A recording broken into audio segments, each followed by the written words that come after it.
তো আমাদের ভ্যাকুয়াম দেখার পর আজকে ছিল কাজ, তো আমরা ভ্যাকুয়াম দেখলাম, এভাবে ভ্যাকুয়াম করতে হয়।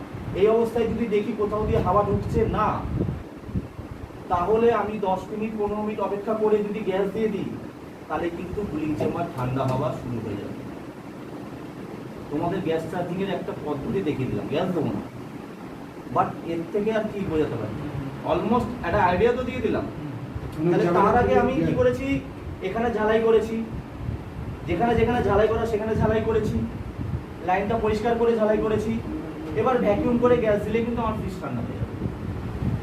শুধু ভ্যাকুয়ামটা আমাকে ভালো করে একটু করতে হবে। তো আমি দেখলাম মোটামুটি 5-6 মিনিট করে দিতে ভ্যাকুয়াম, আরো 2-4 মিনিট করে দেবো, 10 মিনিট ফ্রিজে করে দেবো।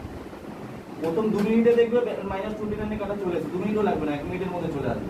কিন্তু তা সত্ত্বেও আরো 5-7 মিনিট 10 মিনিট করবে, কেন? ময়েশ্চারটাকে বার করার জন্য। বেশিক্ষণ করলে কি ওটা বেরিয়ে যাবে স্যার?